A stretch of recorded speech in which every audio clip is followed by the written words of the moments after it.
Good evening, my fellow college football lovers and Texas A&M Aggies. Welcome back into the Above the Yell podcast. This is episode 3. South Carolina hands A&M their first SEC loss.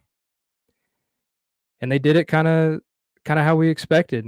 We said it the other night on the preview episode. If South Carolina was going to win this game, it was going to be off the backs of Lenore Sellers, Raheem Rocket Sanders, and that really, really good defense. And that's exactly what they did tonight. Get right into it. Lenore Sellers, 13 of 27, 244 yards and 2 touchdowns. Rocket Sanders, 20 carries, 144 yards, 2 touchdowns, and 5 catches for 92 yards.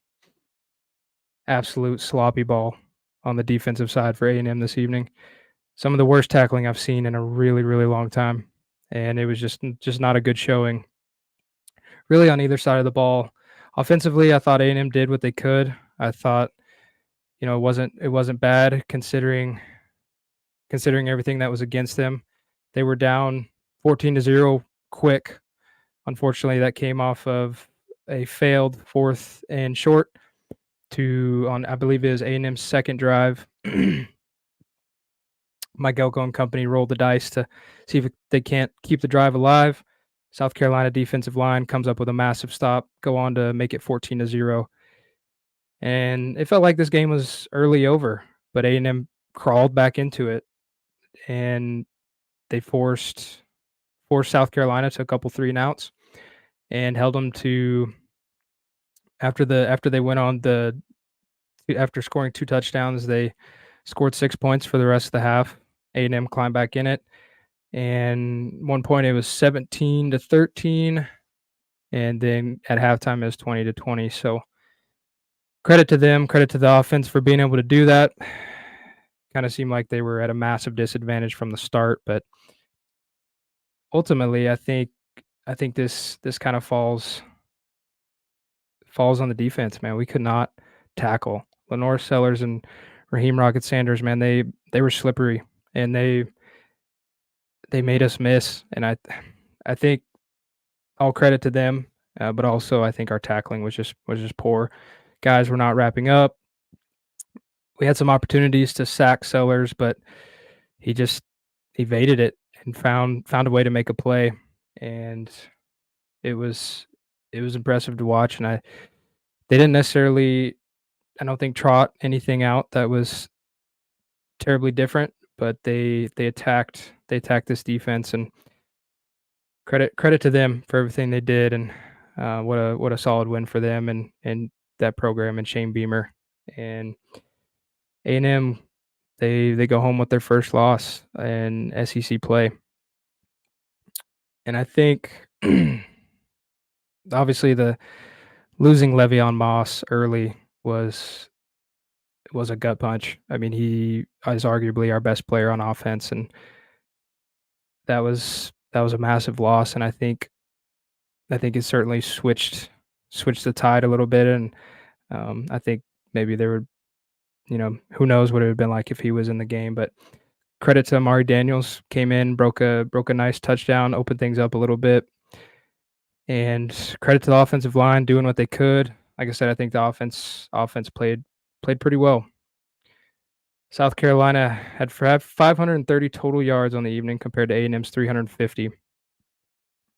South Carolina outrushed A&M 286-144. A&M just didn't really play their brand of ball tonight. And I think credit to Marcel Reed doing what he could with his legs, but I think the inability for A&M to stretch the field vertically caught up to them tonight. I was watching with some friends, and I kinda talked to them before this game even really started, and I was wondering, if what happens if there's if a team plans for Marcel Reed, which South Carolina did. I wonder what happens if we get in that position and we're forced to toss the ball around. And I think we ran into that, and we kinda ran into a brick wall too. For some reason, I'm by no means a offensive coordinator or coach, and I'm not gonna act like one, but just from a we'll call it a couch coach's perspective. A&M's inability to get separation at wide receiver has been an issue for a really long time. And I'm not sure what it is. I think just from what I can see, obviously this is my opinion, some of their route concepts kind of confuse me, especially on, third downs, even second downs. And we've seen it a couple times this season where it's just very questionable. And we haven't really seen a receiver emerge. Our offense solely relied on Le'Veon Moss and establishing the run game. Obviously, that did not happen tonight with his injury. Sounds like he's going to be okay, according to Mike Elko post game press conference. Said the injury is not as bad as it seemed. He took a shot to the hip in I believe, towards the end of the first or maybe beginning of the second quarter. But man, this one stings. This one definitely stings. South Carolina, we said it here on Thursday night's episode. They have a great atmosphere, and they brought it tonight there at Williams-Brice Stadium, so credit to them. Penalties, A&M was sloppy again.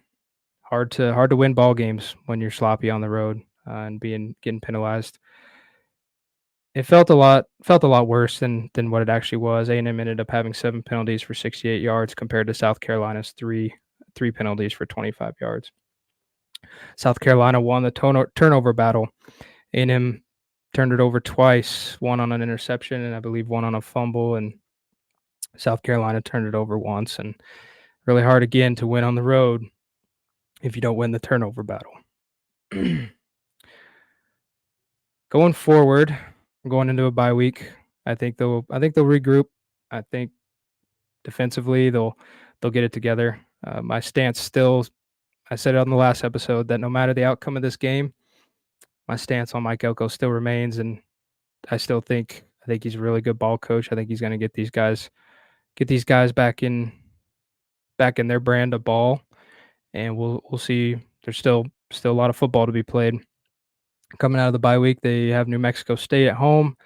Then they go on the road to Auburn, and then they end the season with the massive Lone Star Showdown between A&M and Texas at Kyle Field. So a lot of good football to be played. But for tonight, congratulations to South Carolina. They clearly deserved this win. They were clearly the more physical and better football team out there on the field tonight. And moving forward, hopefully, just offensively, we can get maybe a little more dynamic. Maybe push the ball down the field a little bit more.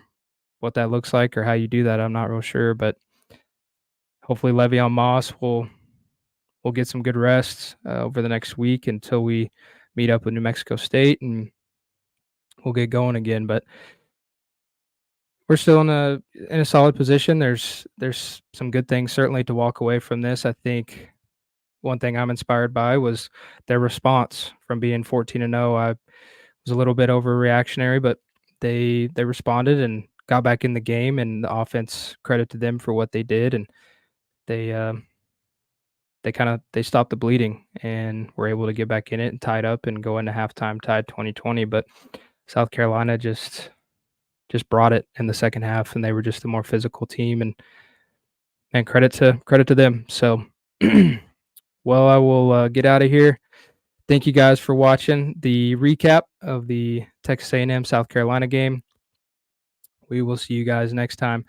Hey, if you like this content, please hit the subscribe and like button. I appreciate all you guys watching, and this is what I love to do. I love being able to come on here and talk about it. If you guys have any input, please feel free to jump in the comments, or if you know me personally, don't hesitate to reach out. I always love to talk ball. So, all right, guys, thank you very much. Gig 'em.